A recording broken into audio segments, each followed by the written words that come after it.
Hey guys, what's going on? My name's Akil, and welcome to my first review for 2021, guys. Yes, you probably weren't expecting me to review this movie, but I was actually looking forward to watching it. I'm a sucker for fantasy movies, and this was right up my alley, guys.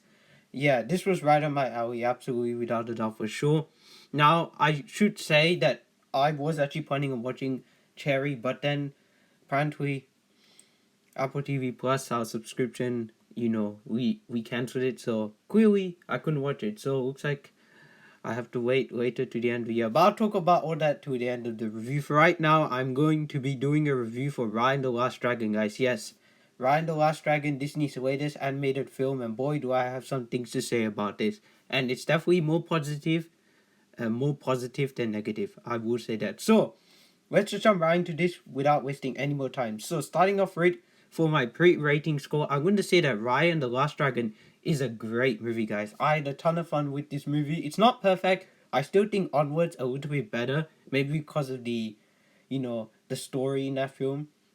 But this was still tons of fun. And again, I'm a sucker for fantasy movies, and this, like I said before, was right up my alley. So let's just jump right into the story without spoiling too much. Basically, it's about this girl called Raya, and something happens in her past and all type of stuff. I wouldn't say what it is, and she soon meets this dragon called Sisu. Now, Sisu is like this myth, this legend, because you know, Sisu is the last of a kind, as the title says, Raya and the Last Dragon. So really, it's her and Sisu teaming up and finding all these, uh, MacGuffins. I guess you can say, like plot devices. Like you have to go to this place to get this place to get this. It's like a little treasure hunt quest type of movie, and along the way they encounter all these different characters. There's like a baby, there's like this boy, there's like this big dude voiced by Benedict Wong.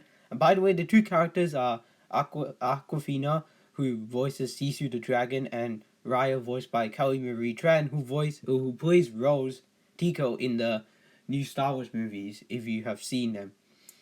And that's all I'll say about that. Anyway, yeah, and I think voice acting wise they do a good job, and I'm not gonna really talk about it too much because we'll get into that in the positives. But for now, all I can say is that that's really all the story is. These two characters teaming up, trying to unify with these little like pieces of an object, and once you put the object together, something happens. I won't say what it is because I really don't want to spoil too much. This is a movie I recommend going in not knowing anything, and that's what I did. I saw like one trailer and that was it.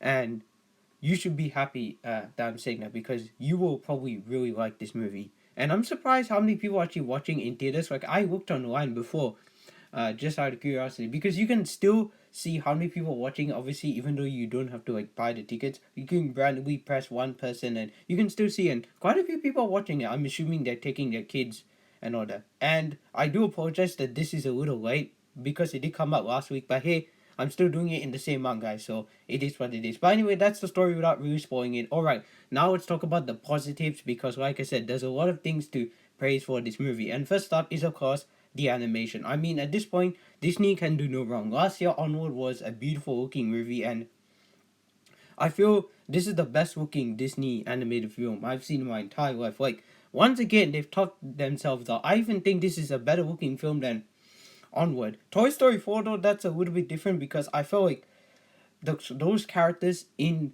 that environment made it look a little more, realistic in some cases. And there's just something about rain and water and all that looks great now in animation. I feel like they perfected it beautifully. And soon we're gonna get movies more like Tintin and Lion King and all that. Hopefully with more expression because I know some people had issues with that, with some of those films and all that. But anyway, moving on past the animation, another thing I really liked was the action. The action in this movie was fantastic. It was really good, really well directed, and really intense, and I loved the action. That's all I want to say about that. I won't spoil too much about what happens in the final battle and all that.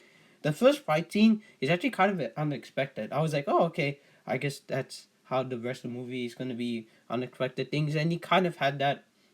Like there was two moments I kind of knew what was gonna happen, but some other moments like, oh, okay, I wasn't expecting this. Like the baby in the movie, like that was random. Like a baby just tags along with the group. They have like a group like I said, that they kind of form and all that. Like I was talking about the characters before in the stories. Yeah. But anyway, now I'm jumping all over the place. But I guess it's kind of normal if you see my other reviews. Yeah.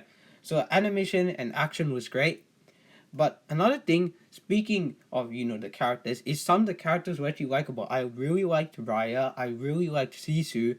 The little boy who was on that crew was also okay. The baby was adorable and she was so funny. And her little like, what do you want to call those?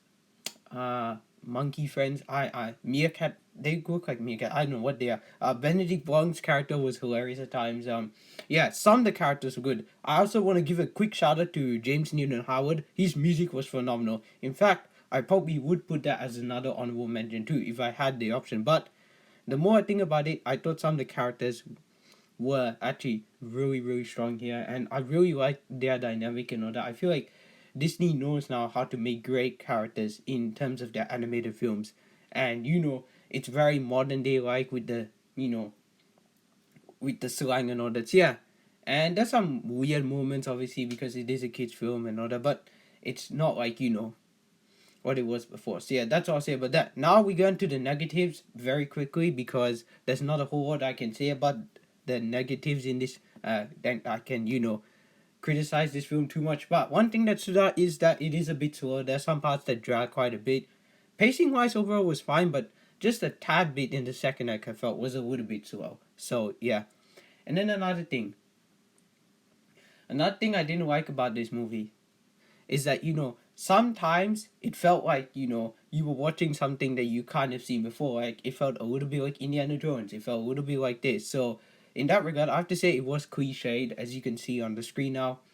I said that it is definitely a bit cliche, not a lot, just a tad bit cliche. At first I was like, is it going to be like Avatar: The Last Airbender? But no, it turned out to be like Indiana Jones meets I don't know what you would call this. Mulan, maybe because the culture, like it is Asian after all. Yeah, I think it's more Southeast Asian though.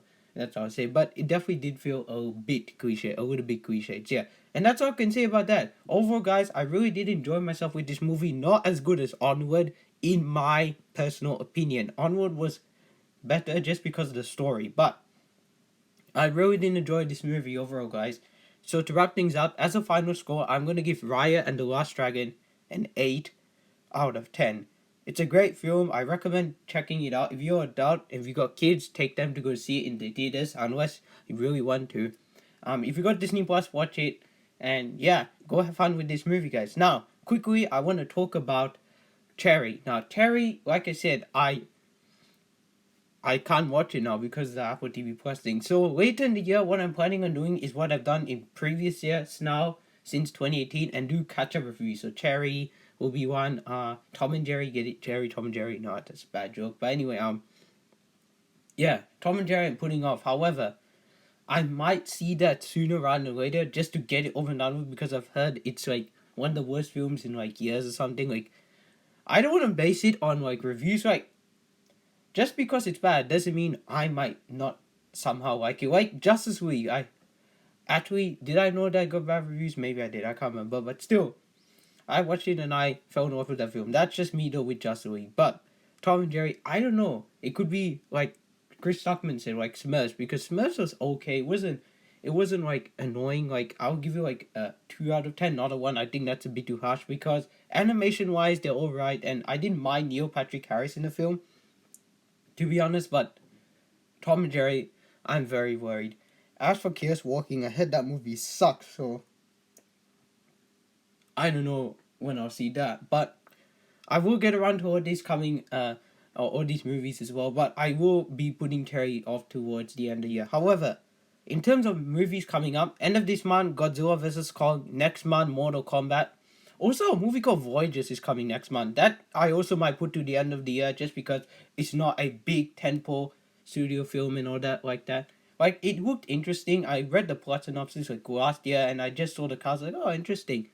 Space sci-fi. Okay, I'm getting into more sci-fi now lately. So yeah. But anyway, that's all I can say for that. But that's it, guys. Ryan the Last Dragon is done. One down, and who knows how many more movies to go. Letterbox. I've got a Letterbox account, and I made I had like 31, 32 movies. Now there's like 28. So yeah, stop delaying movies, guys. But I get it. We can't help it. But anyway, guys, that is my review for Raya and the Last Dragon and my thoughts on, what's coming down the road. Of course, I'm excited for Godzilla vs. Kong and Mortal Kombat. Both were great, by the way. And I feel like Mortal Kombat will probably be a better film. I just have a feeling. I don't know why. I just do. Which is sad because Godzilla vs. Kong is my most anticipated film of the year. Anyway, guys, I'm going to stop talking because, you guys were here only for the review and I don't like to drag out too much. But that is it, guys. Raya and the Last Dragon. One down, many more movies to go. Hope you guys enjoyed this video, guys. Thanks for watching. My name's Akil. Don't forget to like, comment, and subscribe to my channel. My name's Akil, otherwise known as the Comic Director, and I'm signing out.